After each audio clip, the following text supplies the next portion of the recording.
everyone, and welcome to Learning Kitchen Live. My name is Beth, and I'm one of the registered dietitians here at Community Servings. So as always, we're going to be posting the recipe for today's class in the comments, and then also these videos will be posted up to our YouTube channel. So today I am going to be making kind of an Asian style, sort of Asian fusion Gochujang noodles recipe. And I love this recipe because, first of all, it comes together super quick, and second of all, it's probably one of the most versatile recipes you can have. So there's a few specialty items in there in this recipe that I'm going to talk about, but they're kind of those ingredients that once you procure them and have them in your house, they're going to last for a really long time, and you'll just use them over and over again. So the first of those ingredients is called gochujang, and what that is a fermented spicy red chili paste. So it's sort of tomatoey, and it's spicy and sweet, and it's like a Korean staple. So it's pretty widely available these days in most grocery stores. So this one, sometimes they come in like a tube like this, or sometimes it comes like in a more square container, but it's pretty widely available. They do vary in spice, so when you buy one, you might want to just kind of try it out and see how it is, to see how spicy it is, and also, of course, that depends on how spicy you like your food. The other specialty ingredient that I'm going to be using in this recipe is tahini, which is just sesame paste. So it's basically like peanut butter, but made out of sesame seeds. However, this recipe can completely be used by using any other nut butter. So almond butter would work, peanut butter, whatever you have on hand is fine.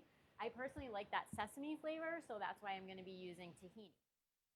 So basically what we're going to be doing is making a really simple sauce with a bunch of ingredients, and then adding some veggies and some noodles and just throwing it all in a pan. So to start out with, I'm gonna get a big pan heating, and you want to use the biggest possible pan you have, only because the more space you have in the pan, the more you have space for things to get a little like caramelized and browned. But if you don't have a pan this big, and most people don't, I don't have a pan this big at home, you can certainly do it with a more standardized skillet. So while that's heating up, I'm going to show you what veggies I have today. So I'm going to be using just regular old broccoli, which I've chopped up, and you want to chop it up into like basically bite-sized pieces. So if your stems are long, you want to just cut them off, but don't, use them, just separate them so things cook pretty quickly. And then I've also got a red pepper that I've sliced up pretty thin, but the possibilities for this are endless. So you could use sugar snap peas, you could do any kind of greens, you could do mushrooms, anything that you think would go well in a stir fry would work here. So what I'm going to do is I'm going to get my veggies going, and then I'm going to make my sauce, and then it's all going to come together really quickly. So I've got some sesame oil. Again, this is kind of one of those things that you might not always have on hand, but once you have it, it's going to last you a really long time, and it adds a really good flavor. So I definitely recommend it if you can get it. If not, you can use regular old vegetable oil, canola oil, olive oil, whatever you have on hand. So I'm just going to get a little going in my pan, and then we'll just get all the veggies in. Hear that sizzle? That means you're ready to go. So got the broccoli, and then I'm going to get the peppers in.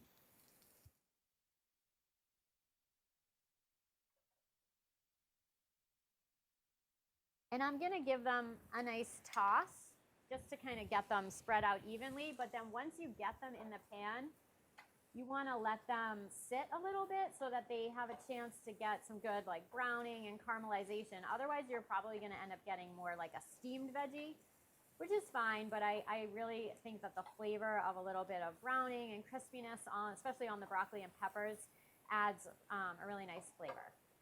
So I'm going to leave that alone, and I'm going to make my sauce. So the sauce is super simple.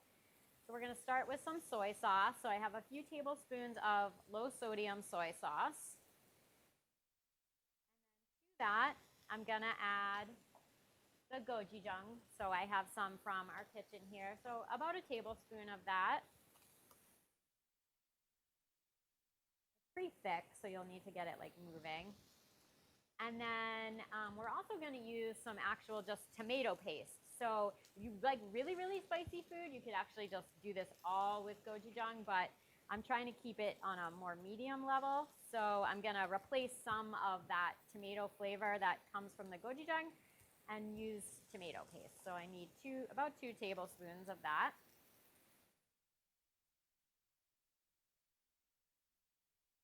And then we're gonna add the tahini. So I have 2 tablespoons or so of the tahini, or you can use peanut butter.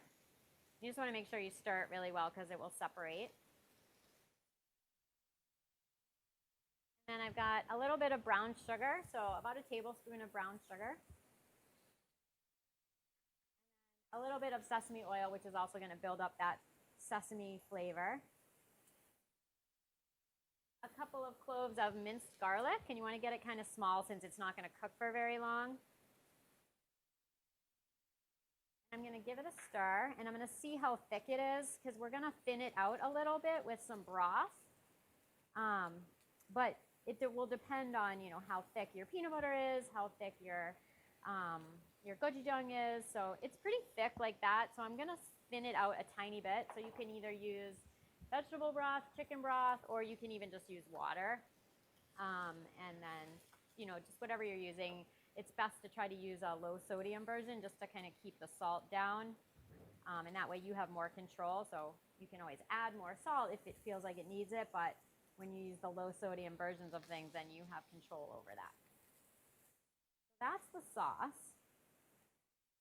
And then for proteins, you can really use anything that you like. So you can do some cooked chicken, even some ground meat, or a rotisserie chicken. I've done this with cooked shrimp as well. But what I'm actually going to do today is going to be more of a vegetarian version. And so I'm actually just going to use a couple of eggs in here just to kind of give it a little bit of protein.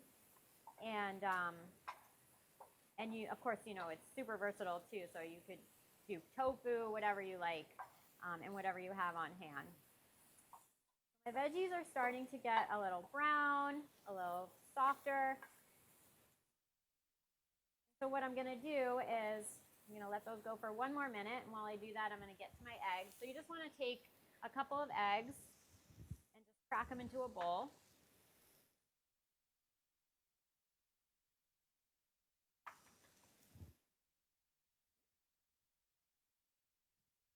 Then I'm just going to use my whisk. It has a little of the sauce on it. It's going to give the egg a little extra boost of flavor.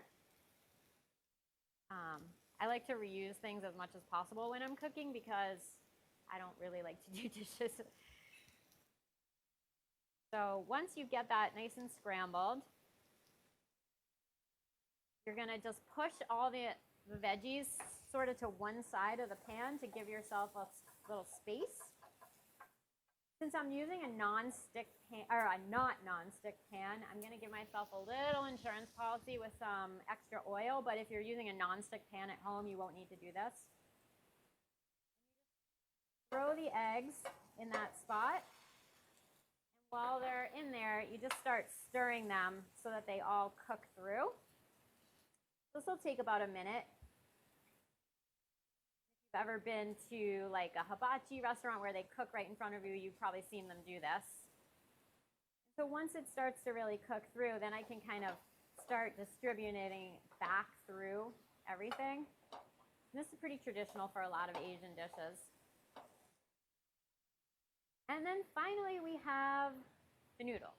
So I'm actually going to be using just plain old spaghetti. My recipe calls for whole wheat spaghetti, but unfortunately I couldn't find that in the grocery store yesterday, so I have just regular, actually, linguine. This is super easy to substitute any noodles out. So you can actually use the noodles from the ramen packages without the sauce and cook them. You can use udon noodles. I know my grocery store has like a huge variety of different types of noodles. So you would just want to cook them first, and then I just toss them in a tiny bit of sesame oil to keep them from sticking, but if you're cooking them and then putting them right in, you wouldn't need to do that. So I have just a whole package of noodles. I probably won't need all of them for this, but I cooked it all. Let's see. You just want to kind of get it distributed among all your veggies. You can also use the Thai rice noodles. The one thing about those is they're a little trickier to work with, so sometimes they like get overcooked or they break or they really, really stick together. So it's a little bit of a learning curve, I think, with using those. And then finally, we're just gonna add our sauce and toss it, and then we're done. So you can see how easily this could make a weeknight dinner. And you could even make the sauce ahead of time, chop your vegetables ahead of time, and then when you got home, you would just have like 10 minutes of work to do. And I'm actually gonna turn my heat off. And so you just toss everything together, get it nice and evenly coated.